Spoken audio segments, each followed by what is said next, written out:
Good morning students. इस video में सर्वनाम क्या होती है उसे हम समझते हैं। ठीक है, चलिए स्टार्ट करते हैं। देखिए, जो शब्द संज्ञा के स्थान पर आए उसे सर्वनाम कहते हैं। ठीक है, यानी कि जो शब्द संज्ञा के स्थान पर उपयोग की जाती है उसे सर्वनाम कहते हैं। तो संज्ञा क्या होती है?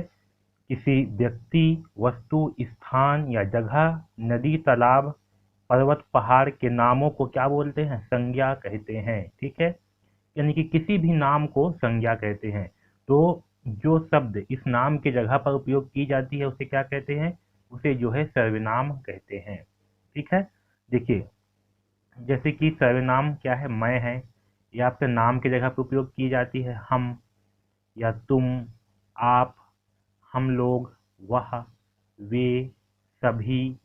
ठीक है, खुद, यह, सो, कुछ, कौन, कोई, क्या, जो, ये सारे शब्द क्या हैं? सर्वनाम के शब्द हैं। और ये सारे शब्द हैं संज्ञा के स्थान पर उपयोग की जाती है। जैसे कि देखिए, रमेश 5वीं कक्षा में पढ़ता है। तो यहाँ रमेश क्या है? ये नाम है। तो ये क्या है? आपका संज्ञा है। इसके स्थान पर हम क्या उपयोग कर सकते हैं?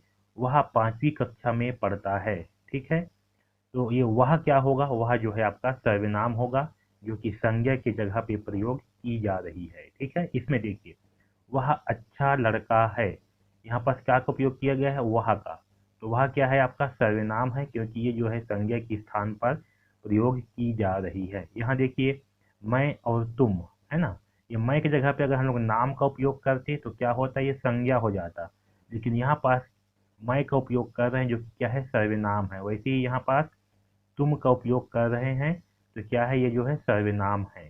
ठीक है, ठीक है, देखिए, सर्वनाम के 6 भेद होते हैं। कितने होते हैं? तो सर्वनाम के 6 भेद होते हैं, यानी कि सर्वनाम वो 6 प्रकार के होते हैं। कौन कौन से? पहला होता है पुरुषवाचक, दूसरा होता है निश्चयवाचक, तीसरा होता है अनिश्चयवाचक, चौथा होता है संबंधवाचक, पांचवा होता है प्रश्नवाचक और छठवां होता है निजवाचक। ठीक है, तो इस प्रकार सर्वनाम के 6 भेद होते हैं, या सर्वनाम 6 प्रकार के होते हैं। तो आपको बस इतना याद रखना है कि सर्वनाम वो 6 प्रकार के होते हैं। ठीक है, चलिए सबसे पहले देखते हैं पुरुषवाचक सर्वनाम क्या होती है। जो पुरुषों, स्त्री या पुरुष के नाम के बदले आते हैं। ठीक है, यानी कि जो शब्द पुरुषों के बदले, यानी कि स्त्री या पुरुष के बदले आते हैं, उन्हें पुरुषवाचक सर्वनाम कहते हैं।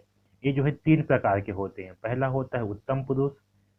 उत्तम पुरुष को ही प्रथम पुरुष भी बोलते हैं। दूसरा होता है मध्यम पुरुष, इसे द्वितीय पुरुष भी बोलते हैं। और तीसरा होता है अन्य पुरुष, इसे तृतीय पुरुष भी बोलते हैं। तो उत्तम पुरुष क्या होता है? देखिए, जो लोग बोलने वाले होते हैं या लिखने वाले होते हैं उसे उत्तम पुरुष कहते हैं।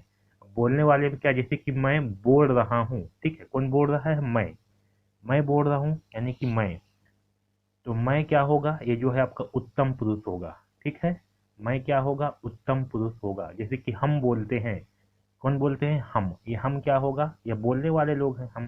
तो हम क्या होगा? उत्तम पुरुष होगा। ठीक है, या फिर जैसे कि मैं लिखता हूँ बोलूंगा, है ना, यहाँ मैं क्या है? लिख रहा हूँ। लिखने वाला कौन है? मैं। तो मैं क्या हूँ?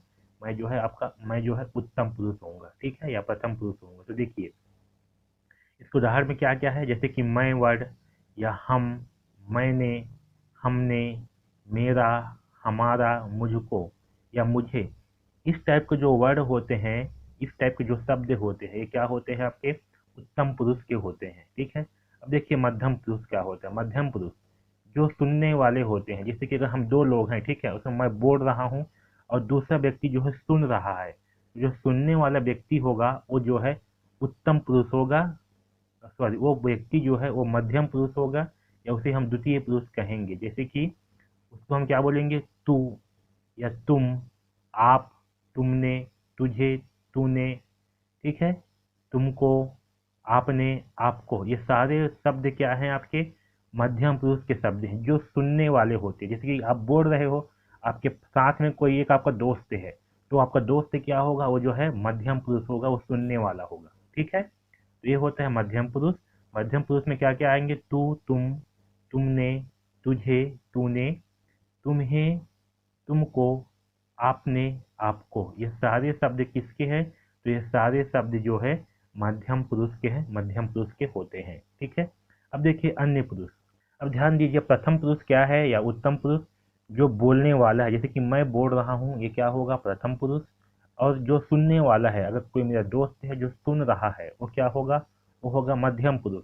अन्य पुरुष क्या होगा? जिसके बारे में मैं बोलूंगा, जैसे कि मैं जो है, मैं है और मेरा एक दोस्त है, ठीक है, मैं बोल रहा हूँ और मेरा दोस्त सुन रहा है, लेकिन मैं जो है किसी दूसरे के बारे में बोल रहा हूँ। ठीक है, मैं जो है किसी दूसरे दोस्त के बारे में बोल रहा हूँ, तो वो जो दूसरा दोस्त होगा जिसके बारे में मैं बोल रहा हूँ, वो जो है आपका अन्य पुरुष होगा। ठीक है, तो वक्ता या श्रोता के अतिरिक्त किसी अन्य के लिए अन्य पुरुष का प्रयोग होता है। ठीक है, यानी कि जो बोलने वाला है और सुनने वाला है, उसके अलावा किसी तीसरे व्यक्ति के बारे में जो बात किया जा रहा है, वो जो है अन्य पुरुष होगा। तो उस अन्य पुरुष को जो है हम वह, यह, वे, ये, इन, उन, उनको, उनसे, इन्हें, उन्हें, इससे या उसको से संबोधित करेंगे। ठीक है, जैसे कि मैं बोलूंगा, वह जो मेरा दोस्त था ना, वो मेरा बड़ी सहायता की थी। ठीक है, ये मैं अपने दोस्त को बता रहा हूँ, लेकिन मैं किसी दूसरे के बारे में बता रहा हूँ, तो आप क्या यूज कर रहा हूँ मैं? वह मेरा दोस्त था ना, वह मेरा बहुत सहायता करी थी। ठीक है, यहाँ पर ये जो वह वर्ड यूज कर रहा हूँ, किसके लिए होगा? अन्य पुरुष के लिए होगा। ठीक है, तो इसे जो है थोड़ा सा ध्यान रखिए। ठीक है, अब अगला देखिए, अगला जो है होता है निश्चयवाचक। निश्चय मतलब क्या? निकट या दूर के व्यक्तियों या वस्तुओं का निश्चयात्मक संकेत जिन शब्दों से व्यक्त होता है, उसे निश्चय सर्वनाम कहते हैं। जैसे देखिए, यह मेरी पुस्तक है, तो यहाँ पर ये जो यह होगा, ये क्या होगा? ये जो है निश्चयवाचक होगा, क्योंकि यह जो है इसकी पुस्तक है, मेरी पुस्तक है ना, तो यह जो है निश्चित कर रहा है कि ये मेरी चीज है। जैसे कि वह उसकी मेज है, तो यहाँ पर क्या उपयोग कर रहे हैं? वह उसकी मेज है, तो किसकी मेज है? तो ये जो है उसकी मेज है ना, ये जो है निश्चित कर रहा है कि ये मेज जो है उसकी है। वैसे देखिए, ये मेरे खिलौने हैं, मतलब क्या? ये खिलौने जो है किसके हैं? मेरे हैं। ये जो है निश्चित कर रहा है कि ये खिलौने किसके हैं? मेरे। तो ये जो ये शब्द है, ये जो है निश्चित कर रहे हैं कि ये मेरे है। यहाँ पास वह शब्द जो है, वह निश्चित कर रहा है कि वह मेज जो है उसकी है। और यहाँ पास भी यह जो है निश्चित कर रहा है कि यह पुस्तक मेरी है। तो इस प्रकार के जो सर्वनाम होते हैं, इसे हम निश्चयवाचक सर्वनाम कहते हैं।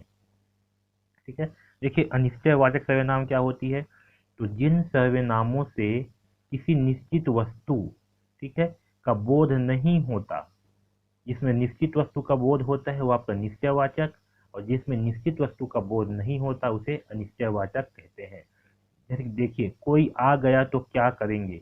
कोई आ गया, कौन आएगा ये निश्चित नहीं है। ठीक है ना, ये निश्चित है क्या कि कौन आएगा? नहीं है। तो कोई आ गया तो क्या करेंगे? तो कोई आ गया, ये जो कोई वर्ड है, यहाँ पास क्या हो रहा है? निश्चित नहीं है। तो जो कोई शब्द है, ये क्या है? आपका अनिश्चयवाचक सर्वनाम है। जैसे कि यहाँ देखिए, उसमें कुछ नहीं, उसने, यहाँ पास उसने होगा, ठीक है, ये उसमें नहीं है, क्या होगा? उसने, उसने कुछ नहीं लिया। तो जो उसने शब्द है, ये क्या है? आपका अनिश्चयवाचक सर्वनाम है, क्योंकि उसने क्या लिया है ये निश्चित नहीं है, उसने कुछ भी नहीं लिया, है ना, तो ये क्या है? अनिश्चयवाचक सर्वनाम। चलिए अब आगे देखते हैं संबंधवाचक सर्वनाम। तो संबंध से जो है पता चल रहा है क्या? कि संबंध बताता हो। तो देखिए, जिस सर्वनाम से किसी दूसरे सर्वनाम या संज्ञा से संबंध स्थापित किया जाए, उसे संबंधवाचक सर्वनाम कहते हैं। जैसे कि देखिए, जो या सो, उदाहरण देखिए, जो आया है तो जाएगा।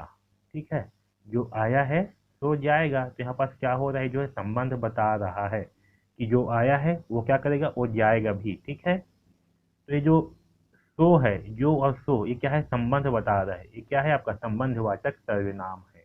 जैसे कि जो आया है वह मेरा भाई है, ऐसे बोल रहा हूँ, तो क्या है? जो और वह, ये क्या होंगे? आपके एक संबंधवाचक सर्वनाम होंगे। ठीक है, देखिए प्रश्नवाचक सर्वनाम क्या होती है?